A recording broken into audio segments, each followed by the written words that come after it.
one thing that is key when it comes to the calving season is having proper monitoring of calving progress, right? And that is what is going to determine if the calf is going to survive and how bad it's going to be afterward for the dam, right? So, when we think about calving, we had two players. We have the dam and we have the calf, right? And we have to be condescending of both, right? We have to keep both in mind, and timing is key for both. So the earliest we can identify the cow need assistance, the better. However, if we intervene too soon, we also can have negative effect, specifically on the dams, right?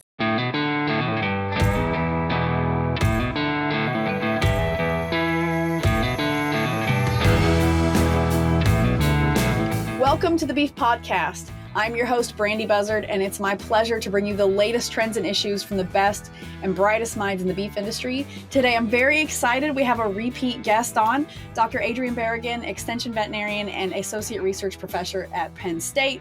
He joined us last year, and we talked about wonderful topics in the beef industry, calving, cow reproduction, and today we are going to talk again about some different postpartum things in cattle and calving season beef reproduction. So it's going to be a great conversation. As a refresher, Dr. Barragan earned his DVM at the National University of La Plata, Argentina, his Master's of Science from Ohio State University, and his PhD in veterinary medicine also from Ohio State University. Like I said, we were fortunate to have him join us previously, and so let's just jump right into it. Dr. Barragan, thank you for being here with us today. And, what have you been up to since we had you on the podcast? Well, thanks again, Brandy, for having me as a guest. Sorry, it's always a pleasure to be here and just to get to chat with you about what's going on in the lab and also some insight on these topics that I highly enjoy. We have been busy. We have been doing a lot of things. We're working a lot in more on the personal training, sort of a little bit that what we talked about last podcast, different ways to train personnel on these topics. We were talking about dystocia assistance or calving assistance and whatnot. So we're working, developing a few technologies. We're actually doing some virtual reality.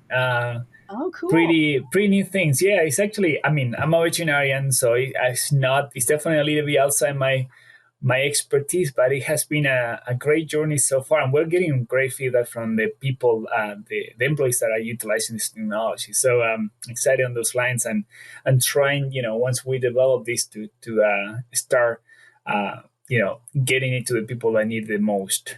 Yeah, I think that's interesting. I see virtual reality coming more and more into agriculture. I was speaking to someone a few days ago, and they were saying that they had been to a booth at a trade show. And like part of that booth was that you could walk up and put on the glass, the headset or whatever. And like you could be immersed in this pasture experience with the cows. And that's so novel. 10 years ago, that wasn't something that you could do. And so it's interesting to see this thing that maybe started out as gaming, or I don't know how it started, but to like kind of creeping into agriculture and how we can incorporate it. That's really interesting. It's a really great resource for like entry level positions and also for remote training.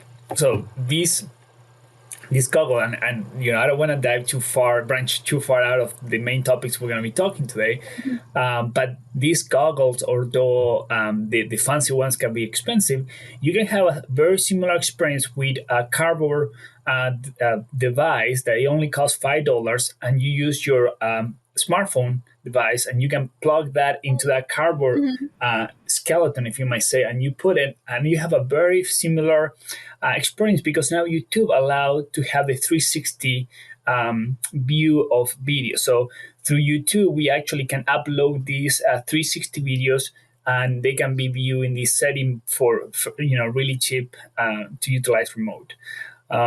So we're developing. So we developed a few initial ones on milking training, and now we're working on a calving assistant one that I think is going to be really valuable for again this type of approach, like entry level people that has not much experience with it, and remote, meaning that even people that you're planning on hiring somebody, but they cannot go to the farm until 6 months down the road, okay, let's put this video, let's get start some training before we even hit the ground, right? Like I said, that's really interesting. And you mentioned the calving assistance. And so we're getting ready to go into calving season. For some of us, for many people are getting ready to go into calving season. It is mid-January when we are recording this, right in the middle of January, actually on the 15th. And so calving season is coming up. People are building those calving kits. They're preparing their herd or their barn or things like that. And so, what are some things what should be on top of people's minds heading into calving season in terms of, avoiding dystocia and maybe postpartum care? What are some things that they should have as priorities? One thing that is key when it comes to the calving season is having proper monitoring of calving progress, right? And that is what is going to determine if the calf is going to survive and how bad it's going to be afterward for the dam, right? So when we think about calving, we had two players. We have the dam and we have the calf, right?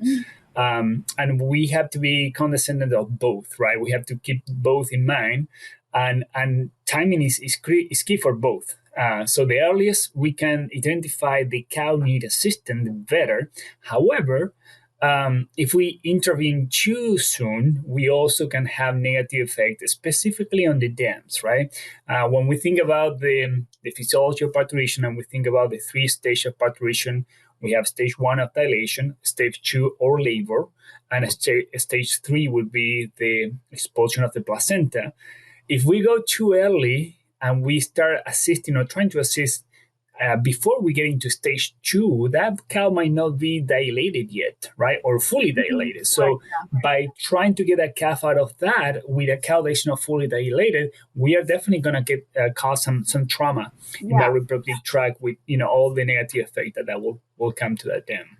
Well, that's definitely like a big concern. I mean, they're not ready until they're ready, for sure. And that can, like you said, it can cause a lot of trauma.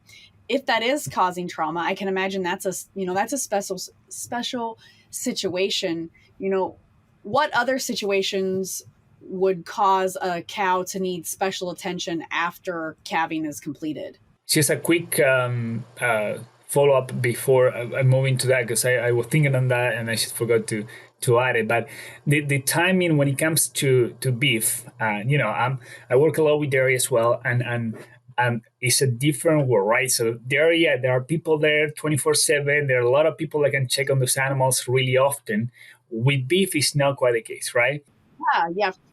So there are a few strategies that we can do, right? We can have calving pens closer to the house or closer to the main facility where people are, and that requires infrastructure and some additional planning, but I always recommend having some sort of calving pen, which is smaller than main grazing pens, and we can supplement those animals with some hay or some other food resources, but easier to monitor those animals. And the minimum that we would like to check those animals at least every 3 hours, right? So if you say, okay, these animals, they're supposed to be calving the next week or week 7 to 14 days. Okay, these animals, we want to get them close enough that we can monitor them every 3 hours. And how it works, when we found a cow that's starting labor, okay, and that will be, so by definition, the starting of labor of stage 2 parturition is when we see the water bag through the vulva or the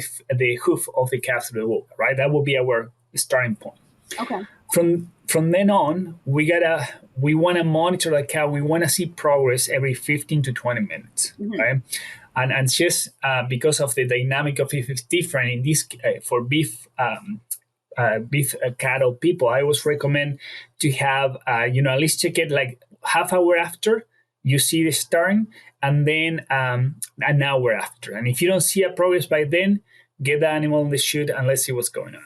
Yeah, I've always heard and that's kind of what we practice is an hour. And if they're not progressing after an hour, then it's time to take action and the next step and hopefully get that calf out of there. So, so back to the previous question, thank you for that addition.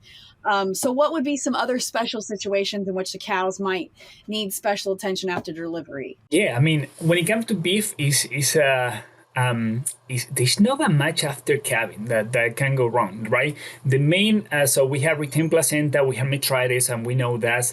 However, the incidence is very, very slow. I mean, Randy, you're a cattle, you have a cattle operation, so you know about this, you've seen the field. So nationwide, is a 0.3% incidence of retained placenta metritis combined, right? And this is studied, what was the study? It was surveyed, published by AFIS, the UCA organization, where they did a survey asking what is the number of animals they treat for retained placenta metritis, and it was a 0.3% sort of like rate, right?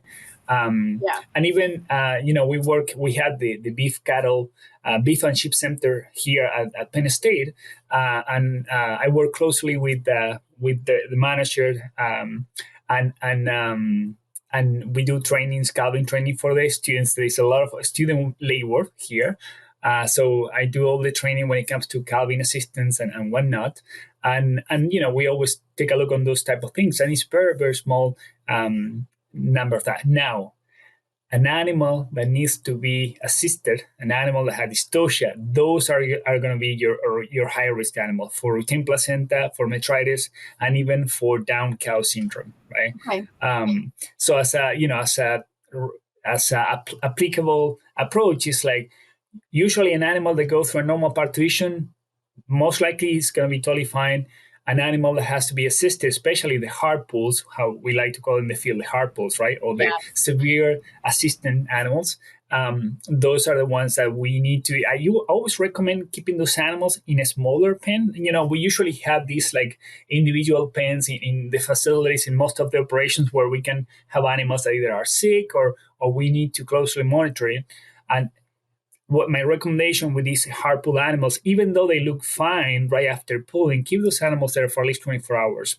So you can properly monitor. You got to make sure that those animals expel the placenta. You want to make sure those animals are drinking well. They are also eating well. And of course, the calf is nursing properly, because a calf also can have severe negative effects from a dystocia, right? Going from the most, the worst one could be a fracture, right? And that fracture really will decrease the likelihood of the animal to stay in the herd or survive, all the way to navel infection, right? Or even more, like less severe conditions that, for instance, like being weak the first couple of days, not being able to nurse properly and things like that. So those newborn calves had to be monitored as well. So we ensure the proper nourishment of the colostrum, because they're going to get those immunoglobulins right there in the first 24 hours. If we skip that, if we miss that threshold, that window, that's it, game over, right? I want to go back. Because you've been talking about metritis, and for those who are not familiar with metritis, that's a uterine infection. Is there any data, or do has your work shown, is that higher in a certain breeding season? Do you see more cases of metritis in spring or winter calving versus fall calving, or is there no correlation there? That's a great question, Randy. That's a great question. In beef, I am unaware, and my taking on that is that the incidence is so small that it might be hard to actually get to some meaningful data on that. So I'm to my knowledge, there's no data on seasonal effect on beef cattle based on the season. However, now in dairy cattle, despite that most of the dairy operations, they are not managed seasonally, right? So instead of they are annually bred, or the calving just keeps going all year long. There has been a few associations with having higher rates of metritis during the warmer seasons. Okay. Oh, okay. With that being said, there are no super strong associations, and because I just did an extension article on this topic a couple months ago, so I refreshed the literature out there, and there are a few studies that found association and others that did not, and appear to be a lot on the management, right?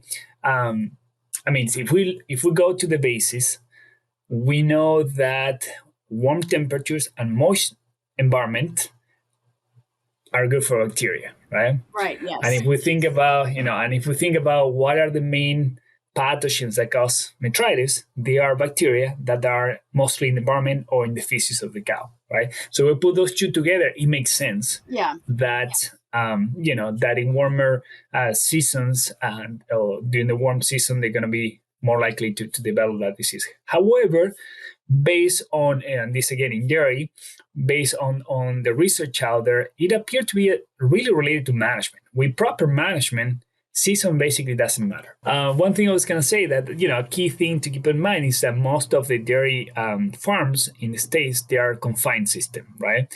Which is far off from what is the beef industry.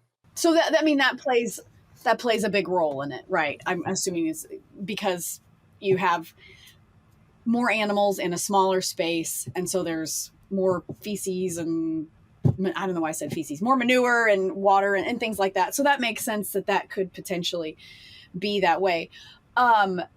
You mentioned, we were talking about the calf there for a moment, and you were talking about the importance of colostrum and immunoglobulins, and there could be problems with a fracture or something like that, or an infected navel. Are there any situations, where the calf shouldn't be left with the cow, right? So sometimes maybe you got to tube the calf and get it some colostrum, or just give it a bottle to get it warmed up. But are other situations where it's best for the calf to not be around? I mean, share your experience with that, please, and research that you've seen. No, that's a great question, Brandy. Really applicable as well. If the cow has trouble to stand up or cannot stand up properly, I always recommend do not keep it with the cow, because the cow, not because she wants to, but because they didn't realize they might step on the calf and injure that animal even more. So when is that the case, that is a weak calf that cannot really stand well for itself, I'll usually recommend keeping it apart, close enough, right? Because the man wants it, and feed that animal as well. But it's just basically to avoid any further injury from, involuntary injury from the dam. Right. So that's an important thing. Like, if the calf, you have to protect the calf. If the calf isn't going to survive, then what's the point of having that cow? So that's, a really great point about that. How long, we don't have small calving pens on our ranch. All of our cattle, heifers and established, mature cows, they calve in a pasture. Now the heifers, the pasture is here at our home. So it's, but it's not like a smaller enclosed pen like what you were talking about. Oh gosh, I forgot what I was going to say. Oh, I remember now. What, in those settings where you have smaller pens or a barn, with a small pen, like how long is your suggestion for that cow and that pair to stay in that pen before they get ushered out? And you can bring the next one in. How long do you suggest, that everything be okay before they move out and make room for the next one to come in? Yeah, that's a great question. Usually first 24 to 48 hours is the critical time, right? Something's going to go wrong. So the most common thing is going to happen on the cow. The cow is either going to go down, and we're going to have the, sort of the down cow syndrome, which there is a metabolic disturbances, serological. So in the blood, the animals, they might have like, hypocalcemia, hypophosphatemia, some deficiencies on minerals and whatnot. And then, we have to do some therapy, but that usually happens in the first 24 to 48 hours. The same with retain placenta. The animal's going to retain the placenta, by definition, is in the first 24 hours. If the animal expels the placenta by 24 hours, we're good with that. And then when it comes to metritis, the number one risk factors for metritis is retained placenta. So especially in beef cattle, if the cow does not retain the placenta, most likely the cow might be okay. Okay, I'm not saying that's always the case, right? But again, the metritis usually, metritis can be a little longer to show signs, right? And most of the cases will find signs between 4 and 14 days. That would be the most common range, right? Yeah. Meaning the main sign, the expulsion of abnormal fluid through the vulva, vaginal discharge, which is abnormal, and defining abnormal, we'll think about watery, red brownish, foul or fetid smelling discharge, right? Right. But however, or regardless of the metritis, let's say that after 48 hours we don't have routine placenta, the cow is eating, drinking well, the cow didn't go down, the calf is nursing well. It's safe to say those animals can go on, with the main herd, and we always can keep an eye on them just for metritis later on. After that period,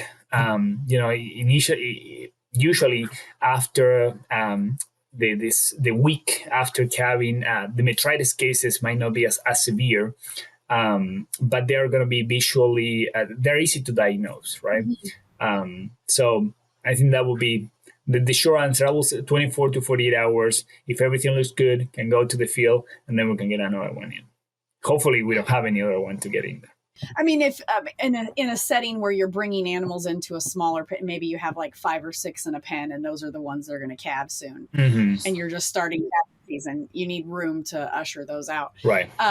You've mentioned down cow syndrome a couple times, and so for those producers or maybe stakeholders who have never dealt with that, what are the warning signs of or visual symptoms of down cow syndrome? I'm sure that there are like internal symptoms, right? But we can't see what's inside. So what should producers look for to be like, hey, I've admitted the cow is probably down? Are there other symptoms for that? Yeah. Well, and if I'm going to put the veterinary hat and just the terminology, picky guy, I'm going to say that animals don't have symptoms, right?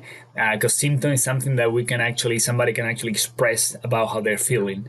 Okay. Animals, cannot communicate. So by definition, animals have signs, right? Signs. Okay.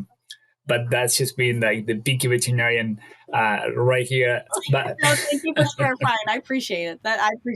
I won't mess that up again. I promise. No, but I totally know where you're coming from, Brandy, because we also have like subclinical signs, right? So this what the clinical signs is what we can see, and the subclinical signs is what we cannot see, but we can test for it, right?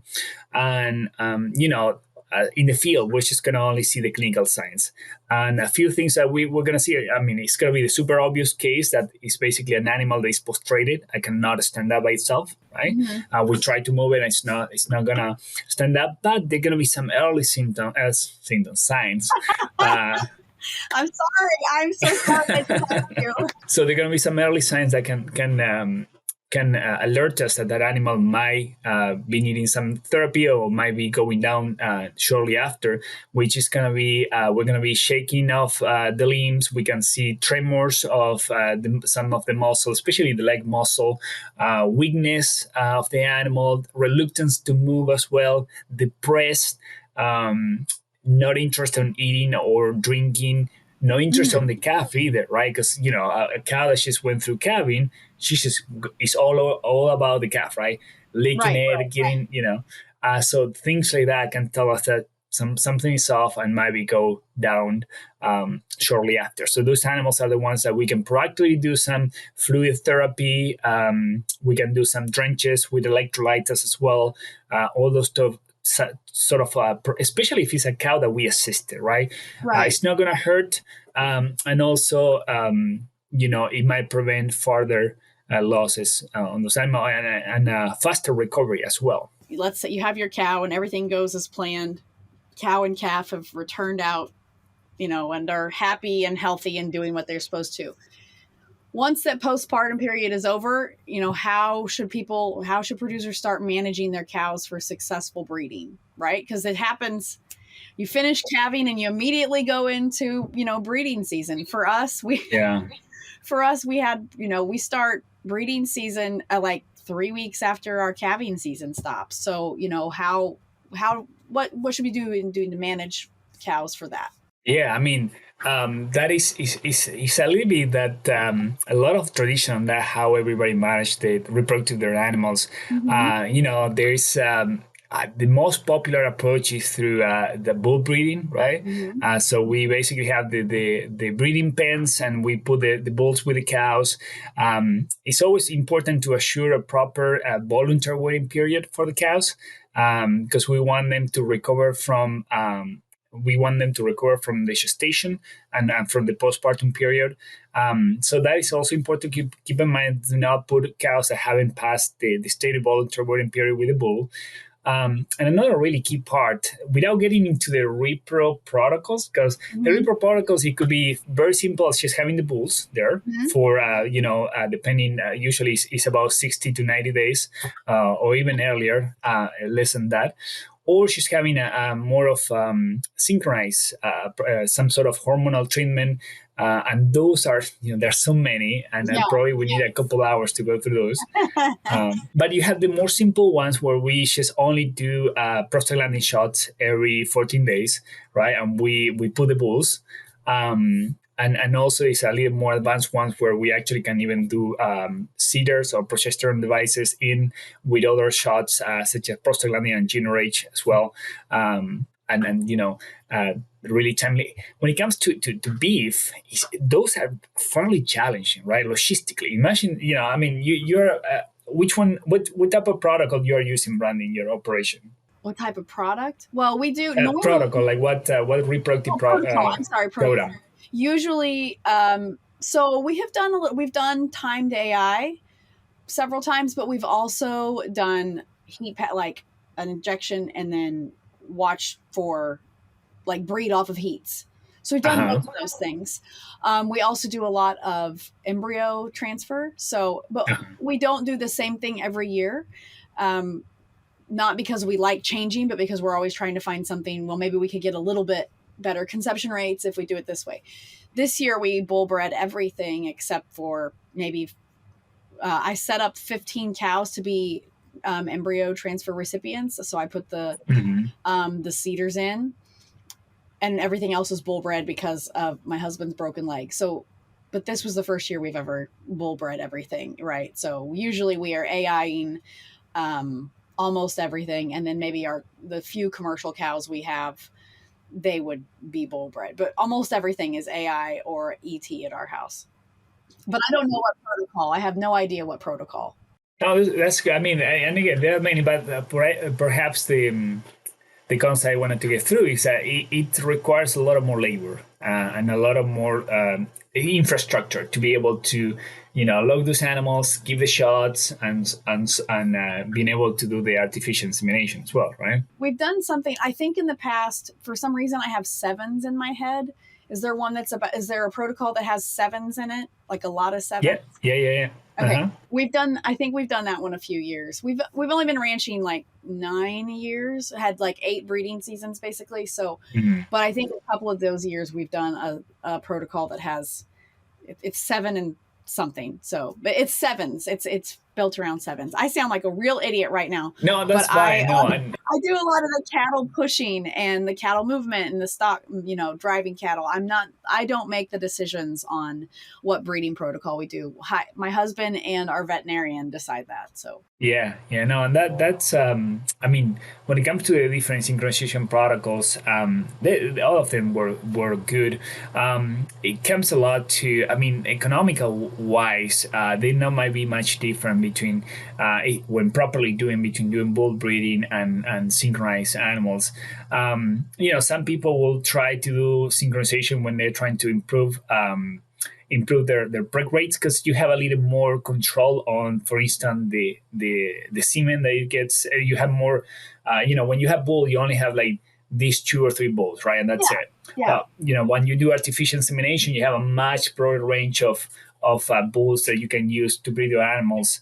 And also what synchronization allows you to with time AI is that you're giving a chance to the animals regardless of expression of heat. And when you think about that, we have a percentage of animals that they will have what we call as silent ovulations, right? So bulls are a little better to pick up those, but when we're doing heat detection visually or with chalks by ourselves, we might not be, we are not going to be checking, we're not going to be able to get those. And even bulls, I don't know if there's any research on that, but bulls might not even be as good to breed those animals based on they might be not as much as signs of heat that the bull can tell. But So that is what allow you to breed all the animals regardless of heat expression. And by doing so, you're going to increase the chances of those animals that have silent ovulation to get pregnant. But again, it comes a trade-off of a lot of like infrastructure, labor, logistics. Economic wise, I believe they're fairly similar. But it's always good to keep changing things a little bit, just to see if we can get to the extra level, the extra step, the hard step. Okay, we're here. Yeah, let's try this and see if we can get a little better. But always, I'm a firm believer also, if it's not broken, don't fix it. Yeah. So that phrase as well. But we have different goals, and that's important to have clear goals on where you want to go. Based on that, you can define, if you need to change or not, or maybe, as you say, it might be a good time to try something new in those areas. Yeah. So you're exactly right. If it's not broken, why mess with it? I know there's so many protocols. What do you know maybe what the most common ones used are? Is there one that's kind of like the gold standard? Is there one that people use as kind of their intro to AI? What do you think on that? Yeah, well, I will say that the intro to AI will be the more simplistic one, which is basically the prostaglandin injection. And is basically a prostaglandin injection every 14 days, right? And basically, the prostaglandin, what it's going to do is going to cause the lysis of the CL, the corpus luteus, and a few days after, the animals should ovulate and should express heat. So basically, you give that, and then you watch for signs of heat, and then you breed those animals, or you just leave the bulls there, and the bull will do the work for you, right? It works either way. Yeah. That's the most simplistic one, right? What you do by doing that, right? What is the difference between doing that and doing nothing? The difference between doing that and doing nothing is that prostaglandin shot might help get some cows restarted, get some cows into the cycling, right? We have also certain animals that are going to be an ovular, meaning that they just get stuck into after gestation, after calving, they never restart the estrous cycle. Oh, okay.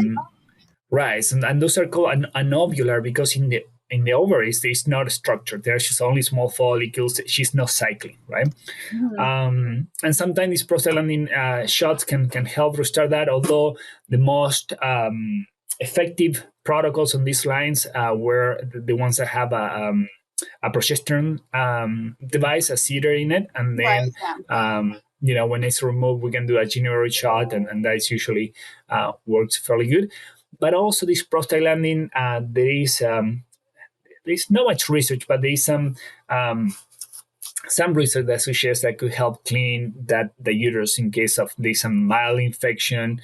The prostaglandin not only is going to lyse the CL, but also is going to open the cervix, and that's going to help to empty whatever abnormal fluid might be there as well. So that will be the more simple one.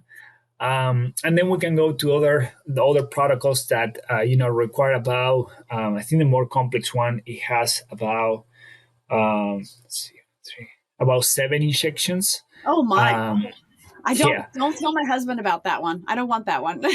I mean, research wise, they do produce better repro outcomes. Okay. However, it might be economical, might not be enough to justify all the labor and all the logistic and sometimes the headaches that might come with such a complex protocol, right? So, I think that when it comes to the strategy, I always say that it's you will know what works better for your operation. But when you think about doing any sort of synchronization protocols, you got to think about good infrastructure and reliable people, right? Because those shots, the shot schedule is key. And if you give so when we think about synchronization protocols, we always talk about compliance with the protocol. And the compliance means giving the right shot at the right time to the right cow. I think we talked about that last time, maybe like the. Oh, we might have. No, and we can keep talking about it, but that's very much ringing a bell of like this. It doesn't work if you don't do it right, and the people don't, if you don't do it right. So please go ahead. Exactly. Well, but that is sort of like the short take on that. Is just those are things, regardless of what type of protocol you're going to use, those always have to be in mind. And one thing, a benefit from these synchronization protocols, especially when you use artificial insemination with it, is that you remove the bull factor, right? And we remove the bull factor. There are many things to keep in mind with the bull. It's not only the cost of maintaining that bull, but also it's also all the risk of disease transmission when it comes to reproductive disease and pregnancy loss that many of these, the bulls can have. Of course, every time that we have bull in the farm or we even purchase a bull, we have to do a series of testing to make sure that, for venereal diseases such as CAMPI or trichomonas, trichomoniasis. So we got to make sure that we that animal is not going to give anything to our cows. So we remove that part from there. Brucellosis also, although really, we're free here, but there's always always had to be vigilant on those. The same with, that thing.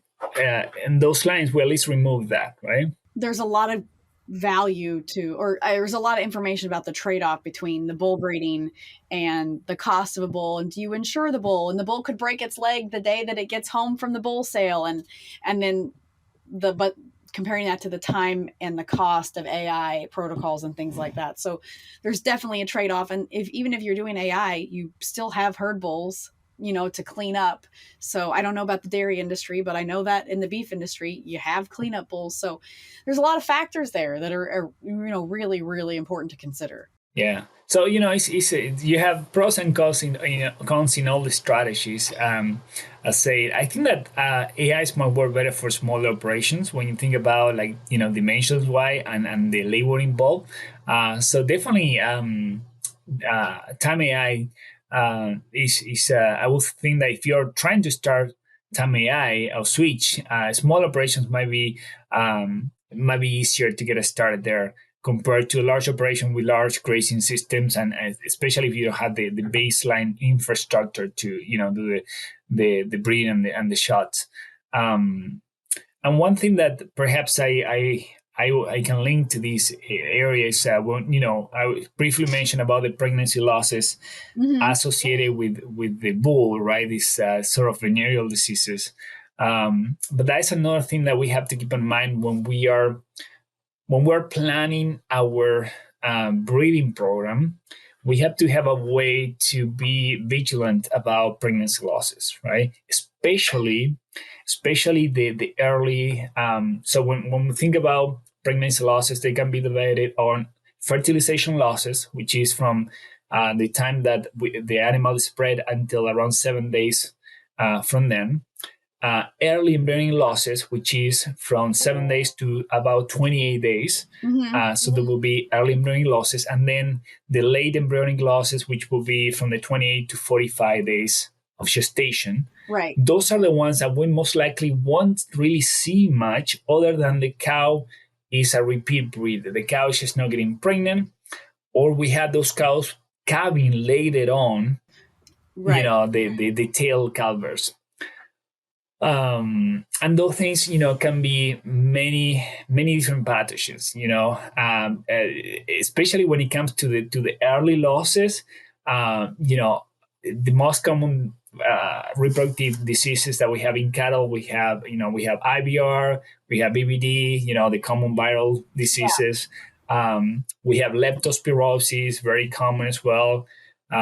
We have the venereals, I say trichomoniasis and vibriosis of the campylobacteriosis.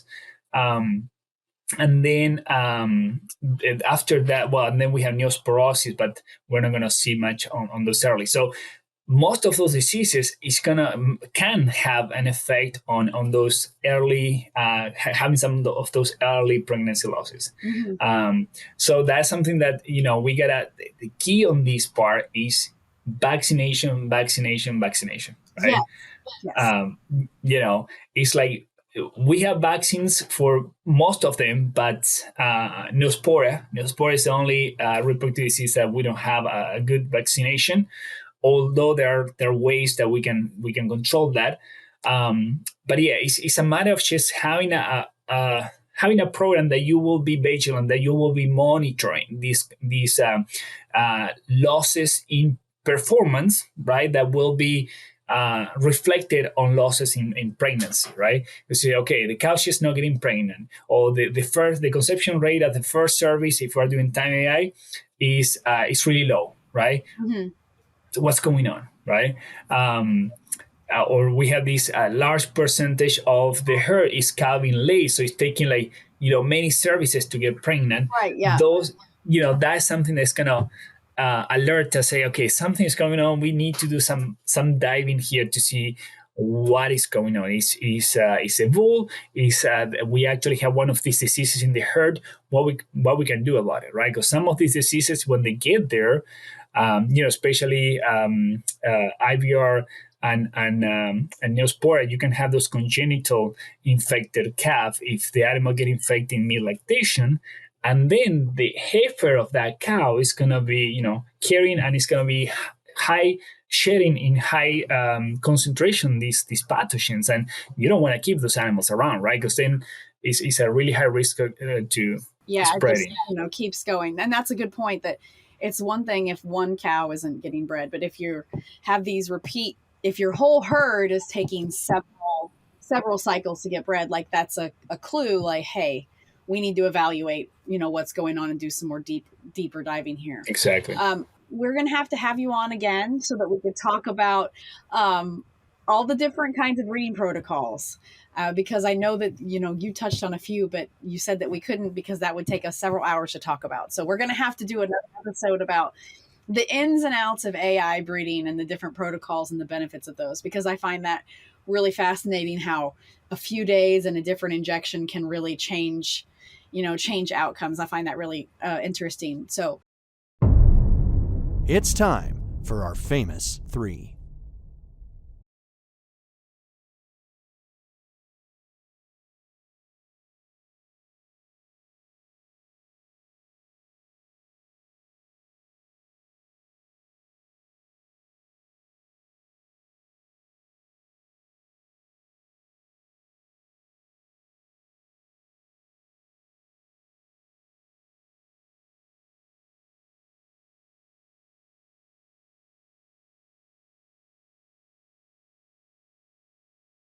But for now, we're going to transition to our closing questions. You have answered these before because we ask those of every guest, and I don't know, to our listening audience, I don't know what he's going to say because this is a new episode, but we're going to ask him anyway. So what is your favorite beef or cattle related resource? And as a reminder, it can be a book or a website. It could be a person, a pamphlet. It could be anything. Well, I mentioned about the Veterinarian of North America issues that they have. They update those every 4 or 5 years. So that still is a really reliable source of information for me, where the brightest mind, the most expert people are going to be providing unbiased information. I also like to look a lot about this APHIS organization from UCA, right? Sort of the monitoring. They have really nice articles here and there where they can talk about specific diseases, specific losses, or specific trends in the industry. So I always try to stay up to date to that. And another of my best, the sort of experiential knowledge that I really like is talking to my producers. I always try to connect as often as I can and just give a call and see what's going on, and or stop by if I'm close by. I'm visiting a farmer. Oh yeah, so this farmer is here. I was just gonna stop by to say hi, because that really keeps me up to what's going on in the field, right? Sometimes we get so much into the articles, into the media, and we lose track of reality. So, I always have that. Mm-hmm. I even was advised early in my career by a mentor, like always keep the eyes on the real world. And I mean, research is good, but we cannot lose track of what is actually happening in the field. And with that in mind, I always try to get out there as much as possible and just converse and talked about what's going on. I think that's good. I mean, that's great advice, because it's so easy to ignore what's going on practically and out in the field and on a farm or a ranch. And so that's great, to be with those producers and meet them where they're at. That's wonderful. So to transition, what is your favorite non-beef or cattle related book? Or if you don't have a favorite, what's one that you're reading, a book you're reading right now?